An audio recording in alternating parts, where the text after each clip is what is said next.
Vladimir opens with its unnamed narrator, referred to only as the protagonist, speaking directly to the audience. She immediately breaks the fourth wall, explaining her growing sense that she has lost control over the people around her. The story begins inside a quiet cabin where something unsettling is happening. A man, later revealed to be Vladimir, is tied to a chair wearing only a cardigan and his underwear. He appears to have been drugged. The protagonist steps outside for a cigarette while he slowly wakes up in confusion and panic. Before the situation can be explained, her narration pulls the story backwards 6 weeks, suggesting that the strange scene is the result of events still to come. The protagonist is preparing for her 30th faculty retreat at the university where she teaches. While shopping at a grocery store, she notices a man helping another customer reach an item from a high shelf. The man catches her attention immediately. She steals a few curious glances at him, and as he leaves the aisle, he briefly looks back at her. Later that day, she arrives at a faculty meeting already in progress. The conversation centers on a scandal involving her husband, John. Several students have accused him of inappropriate relationships, and 6 of them have formally demanded his removal from the university. Hoping to avoid the discussion, the protagonist intentionally enters the meeting late. When she sits down, she realizes the man from the grocery store is present. He is introduced as Vladimir Vladinsky, the department's newest faculty member. Standing beside him during introductions, she quietly observes him again. After the meeting ends, Vladimir casually touches her arm while speaking with her. Their brief interaction is interrupted when she meets his wife, Cynthia. She learns they have a young daughter. Trying to be friendly, the protagonist invites the couple to dinner and suggests they exchange books. Rumors about John continue circulating among the faculty. Feeling the pressure of the gossip, the protagonist grabs a bottle of wine and leaves the gathering.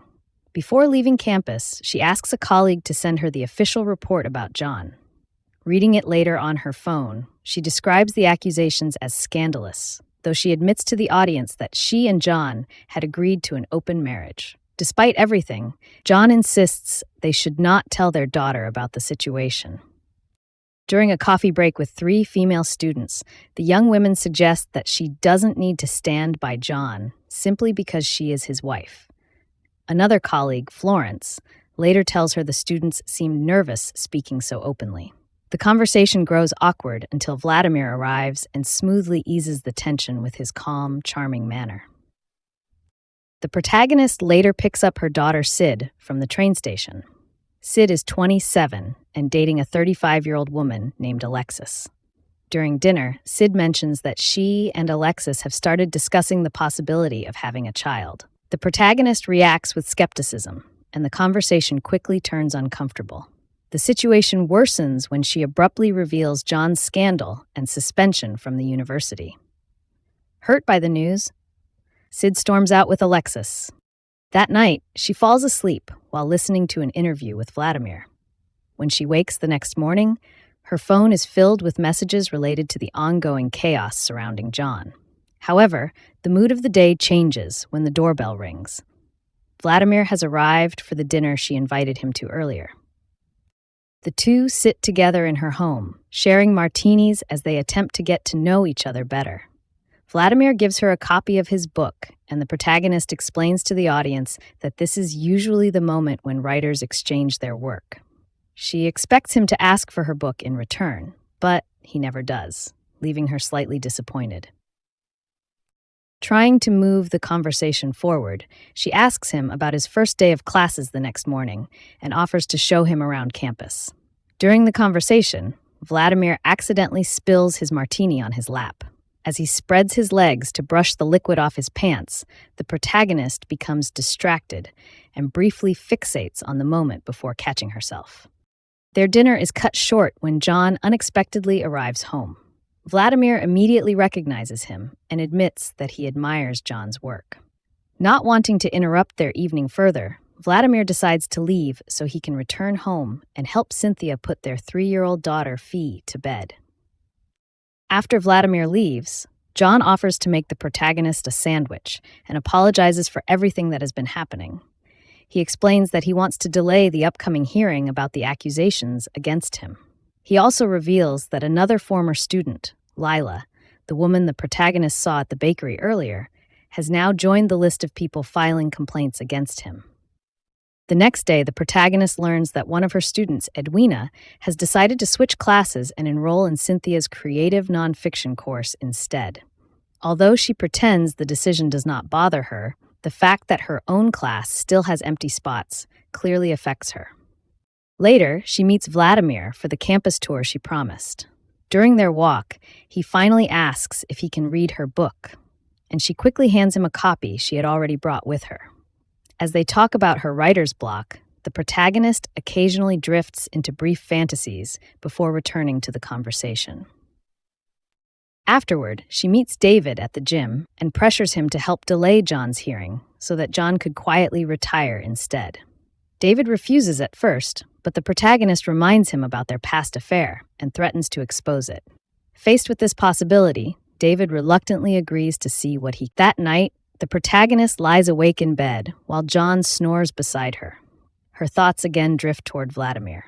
Unable to sleep, she gets up and begins reading his book on the couch, eventually falling asleep there. The next day, she visits Lynn, hoping to convince her that John's hearing should be postponed. The conversation seems productive, and the protagonist believes she may have made some progress. Afterward, she goes to the bakery planning to speak with Lila. However, when she sees her outside, she suddenly becomes nervous and drives away without saying a word. Lila reacts angrily, kicking the car and shouting as the protagonist leaves. Soon afterward, the protagonist learns that John's hearing has indeed been delayed until the summer. Feeling relieved, she decides to attend a faculty drinks gathering that Vladimir invited her to. At the gathering, she praises Vladimir's book and invites him to have lunch with her so they can discuss it further. Vladimir politely refuses, saying he would prefer to read her book first. Later, Cynthia arrives with Fee to pick him up, and the couple share a quick kiss in front of the protagonist. The protagonist asks Cynthia about the memoir she is writing, which leads to another mention of a mysterious incident involving Fee when she was 2 years old. Cynthia seems surprised that Vladimir shared something so personal with someone they barely know, and appears irritated as she waits for him in the car. Before leaving, Vladimir briefly tells the protagonist that he does not really want to go yet. The moment feels intimate, though it is unclear how much of it truly happened and how much may exist only in her imagination. Inspired afterward, the protagonist begins writing again. Later, while lying on the diving board beside her pool, she suddenly hears a strange noise nearby. A moment later, someone unexpectedly tackles her into the water. It turns out to be her daughter, Sid. Drunk and emotional, Sid believed the woman by the pool might have been one of John's former students, since she had been unable to reach her mother while the protagonist ignored her calls. Sid is clearly struggling after her breakup with Alexis and admits she recently slept with a man during the fallout. Meanwhile, John's situation at the university suddenly changes. While out at a bar with a much younger date, he runs into the university president and his wife. After this awkward encounter, the administration decides to move John's disciplinary hearing back to its earlier date. At the university, the protagonist notices Vladimir and Cynthia sharing a quiet, affectionate moment together. Watching them leaves her unsettled. Soon afterward, she enters one of Cynthia's classes under the pretense of casual conversation and tries to establish a friendly connection. Hoping to spend more time around them, she invites Cynthia and their daughter, Fee, over for a weekend pool day. Later, the protagonist runs into Vladimir in the faculty lounge. Standing close together sparks another wave of intrusive fantasies in her mind, blurring the line between imagination and reality. During their conversation, she mentions the pool invitation for Cynthia and Fee. Vladimir reacts with mild disappointment when he realizes he himself was not included. Her anxiety about the upcoming gathering grows throughout the day. While teaching her class on the novel Rebecca, she notices how closely the story's themes of jealousy and obsession resemble her own situation involving Vladimir and Cynthia. After class, She secretly searches the faculty mail cubbies. When she finds an envelope addressed to Cynthia, she initially takes a photo of the address, but then impulsively takes the entire envelope, nearly getting caught in the process. During lunch with Sid, the conversation turns personal. Sid admits that after cheating on Alexis, she quit her job as a lawyer. When Sid asks about John's scandal, the protagonist claims she never knew any of the students involved. In reality, she knew one of them quite well. Later, she visits Leela at the bakery to apologize for their earlier confrontation and try to smooth things over. Leela also apologizes for what happened with John, but the protagonist's response, suggesting Leela is simply taking responsibility for her actions, comes across as insensitive and leaves Leela visibly hurt. After a waxing appointment, the protagonist stops by Cynthia's house with a small gift basket containing towels and honey, hoping to strengthen the friendly connection she is trying to build. However, the visit once again turns slightly awkward. The following day, the protagonist nervously prepares food for the planned pool gathering. When the guests finally arrive, she is surprised to see that Vladimir has brought Fee instead of Cynthia. He explains that Cynthia is suffering from a migraine and decided not to come. This complicates the protagonist's attempt to distance herself from Vladimir. As they spend the afternoon together, Vladimir swims shirtless while Fee plays in the pool, making it even harder for the protagonist to ignore her growing fascination. Later in the evening, after Fee has settled down, the protagonist and Vladimir sit together with drinks and talk more openly. Vladimir shares that Cynthia once attempted suicide, and during the time she was hospitalized, he had to raise Fee with the help of a nanny. He also quietly admits that Cynthia's absence that day was not really due to a migraine. They had argued earlier, though he does not. When he eventually leaves with Fee, the moment between them ends with the protagonist lightly brushing his arm in a suggestive gesture. After closing the door behind them, she returns inside, where John jokingly asks whether she might be falling in love. Afterward, the protagonist notices that Vladimir left his swimming trunks behind during the pool visit. She picks them up, briefly smelling them before promising to return them later. That evening, she notices Lila outside the house attempting to leave a letter. John tries to read the note, but struggles to make sense of it. The next morning, the protagonist goes through the letter with Sid. In it, Lila accuses the protagonist of retaliating against her by interfering with a scholarship opportunity. The protagonist insists she can prove that she did nothing wrong, though her confidence doesn't entirely remove the doubt surrounding the situation. Later, while having lunch with a colleague, she asks about whether there are any records documenting how the scholarship decision was made. She then searches through storage boxes in a campus closet, hoping to find the relevant files. During this search, she briefly runs into Vladimir. Despite her efforts, she cannot locate the records she needs.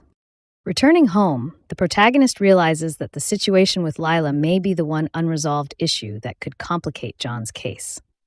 The tension continues to build, even as she criticizes Sid for drinking a beer before evening. The following day, she secretly enters John's former office, now occupied by David, to search for Lila's scholarship file. She eventually finds what she believes is the document she was looking for. Afterward, she stops by Vladimir's office without any real reason beyond wanting to see him. During their conversation, Vladimir mentions that he is not eager to rush toward tenure if it means being permanently tied to the university. His comment seems to subtly offend the protagonist, who takes it as criticism of the place where she has spent much of her career. Later, Sid reviews the scholarship file and discovers that the protagonist had cast the deciding vote against Lila. While that does not necessarily prove retaliation, Sid points out that the situation could easily appear that way. She advises her mother to apologize to Lila and return the file immediately. Early the next morning, the protagonist quietly sneaks into David's office to put the file back. Cynthia unexpectedly catches her there, creating an awkward encounter between them. While apologizing for missing the earlier pool gathering, Cynthia explains that she and Vladimir had argued because he revealed her past suicide attempt to the hiring committee.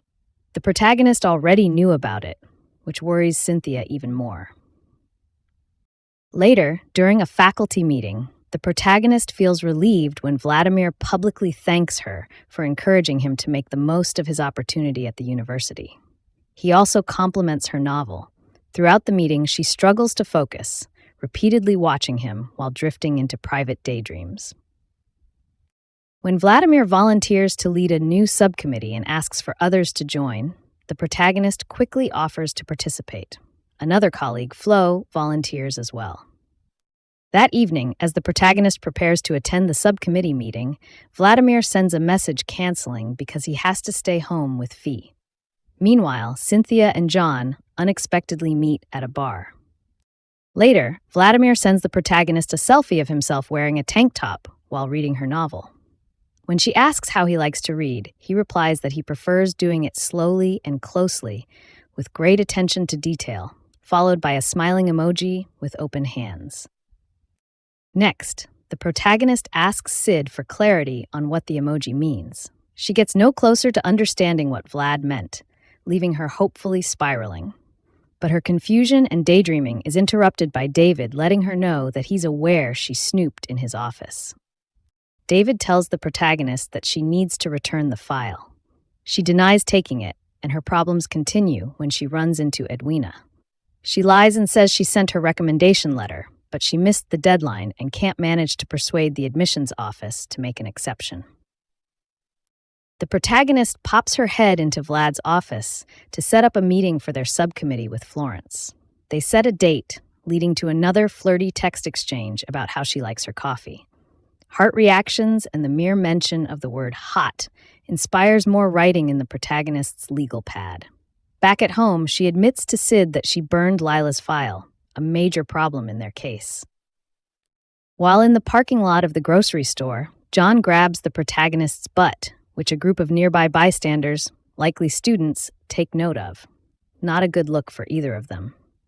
The protagonist brings David a plant and uses their past affair, which also involved them being in love, as a guilt trip cover-up for burning the file. She asks if he can cover for her, but he won't help her out on this one. The protagonist and Sid sit down to talk with Leela, but the protagonist's form of an apology isn't accepted and turns the conversation into a tense territory.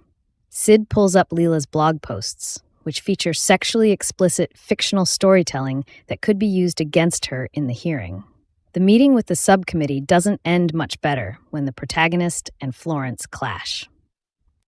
Vlad disagrees with both of them and calls them inappropriate when they tangle over John's allegations. As usual, her day gets worse during a conversation with Edwina and Cynthia about the forgotten recommendation letter, which Cynthia ended up writing. Realizing that she's been distracted by her obsession with Vlad, the protagonist deletes their text messages. While teaching a passage on the House of Mirth, she's surprised when Vlad pops up in the back of the class to answer her questions about the subtly steamy scene.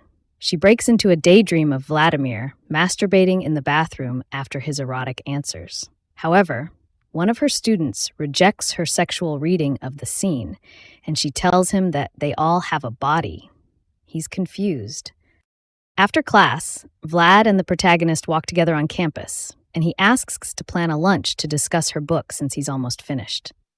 He proposes their lunch for the same day as John's hearing, but rather than cancel on him, she agrees. When Vlad walks away, she tells us that if he looks back at her, he loves her. Wouldn't you know, he looks back and waves. Unfortunately, complaints about the protagonist roll in, and David and Florence inform her that she's been suspended from teaching. David and Florence tell her that being associated with John and her erratic behavior have rubbed students the wrong way. She refuses to voluntarily step down, and if she doesn't, she will ultimately be put on administrative leave until the end of the year. She balks when she learns Cynthia would take over her class. She's also offended when David says he would never sleep with him again. She smokes a cigarette while ranting to us about not speaking out against her husband. Campus security forces her to put it out. After getting a summons from campus security, she shreds it up and throws it away in her office. Vlad hasn't heard about what's happening, and he's a bright spot for the protagonist to sneak into. They talk about literature, but he notices that something's bothering her.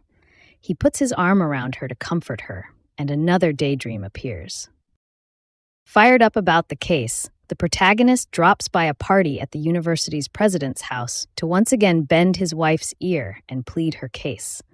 She doesn't get the support she's looking for and decides to head upstairs to steal fancy skincare and one undisclosed pill. Back at home, she imagines Vlad touching her and writes more of her in-progress novel, eventually falling asleep. The protagonist disagrees with Sid and Alexis's guidance not to say anything about the situation until after the hearing, and she continues to ruin the goodwill with her daughter and her girlfriend by openly criticizing their relationship. She also fights with John about not speaking out against him and also agreeing to an open marriage. She's in an impossible situation. She ends up canceling her lunch date with Vladimir in order to focus on the hearing, and she makes another questionable decision by visiting Lila at the bakery. She praises an entry from her newsletter, seemingly without the intention of winning her over.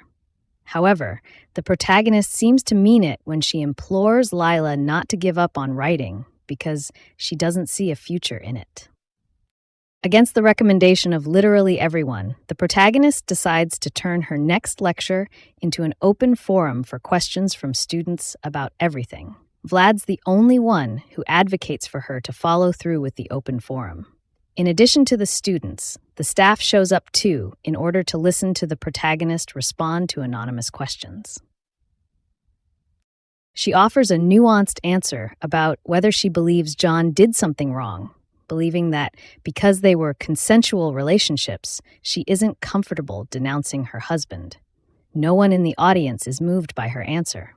She also reveals they had an open marriage, which leads to even more questions and criticisms about the power imbalances in John's affairs.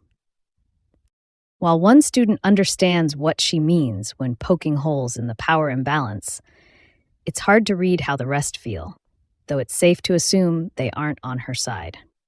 When John goes out that night, the protagonist follows him and catches him meeting up with Cynthia and hugging. The next morning, she learns that she isn't being suspended, but she will have to be supervised in her classes by a monitor and have bi-weekly reviews. It's a compromise for the students who wanted her removed. Next, we see John and Sid waiting for the protagonist to arrive, but she's out in the car with her head in Vladimir's lap, adjusting his seat. Naturally, the fantasies are on fire in her mind, and she drives them further away from Main Street for lunch. While they drive, the protagonist receives constant text messages about being late for the hearing. Vlad admits that he knows she skipped the hearing and says that she deserves a break from the whole situation. They order a bottle of wine and start talking about their books. He's distracted by a situation with Cynthia that he doesn't want to talk about, and the protagonist promises to make the afternoon about him. He's flattered by her passionate feedback about his book. With many hours having elapsed, Vlad starts to wind down their afternoon, but she secretly orders coffee and dessert and lies to the waiters that it's his birthday. The hearing begins, and the accusers are painting a much different picture than the one Sid has been building for John. When the protagonist checks her phone, she finds that most of the messages are expressing anger that she skipped the hearing. Hoping to extend their afternoon, she offers to take Vladimir to her cabin, but he's worried about making Cynthia mad. When the protagonist pushes, he calls Cynthia, who agrees that he can go to the cabin. She pours him a drink and offers him time to privately write, but he would rather talk instead. Meanwhile, at the hearing, the testimonies aren't going in John's favor. Everyone's reaching out to her, and she briefly plugs the router back in to respond to John, telling him that she needs space. She and Vlad sit on the couch with fresh drinks and talk books. He hands her a heavily annotated copy of her book. She's flustered with the possibility of making a move, but Vladimir puts on a record and they dance. They knock over her purse, sending his swimming trunks onto the ground. He asks if he should put them on, but he's not weirded out by her having them in her bag. He changes into his trunks and goes for a swim in the lake. The protagonist comes to a decision that she will put her crush to rest and move on once they leave the cabin. However, she quickly changes her mind. She crushes pills into a drink, which he immediately downs when he comes back inside. He exits the shower cold and in quite the state. The protagonist puts him in one of John's sweaters and tries to help make him feel better. For some reason, that includes zip tying and chaining him to a chair. Once he's settled, she opens his phone and sends a text message to Cynthia about cheating on him with John, then dumps his phone into water. While he sleeps, she writes, but he eventually wakes up and panics. Tied to a chair, confused and frightened about how he got there. The protagonist quickly gives him an explanation, claiming that the night before he had asked her to dominate him and that she simply played along. She insists nothing actually happened between them. Vladimir seems unsettled, but eventually calms down and accepts what she tells him. After she removes the chains, she reminds him that she revealed something shocking the previous night, that she had caught Cynthia and John having an affair. Processing this, Vladimir decides to stay at the cabin for the time being. The next morning, the protagonist leaves him a note and a car service card before going to the store. When she returns, she initially believes he has left, but he soon comes back from a walk through the woods. After the hearing, Sid decides to leave town with Alexis, distancing herself from the chaos surrounding her parents. Back at the cabin, Vladimir wonders how long John and Cynthia's supposed affair has been going on, but the protagonist avoids answering and focuses on clearing the table. Soon after, Vladimir approaches her from behind and runs his hands along her body, beginning a strange professor-student-style roleplay. The protagonist panics and steps outside to get some air. Vladimir follows and asks what he can do to make her happy, clearly ready to deepen their relationship. Instead of answering, she prepares for bed. But Vladimir soon joins her upstairs.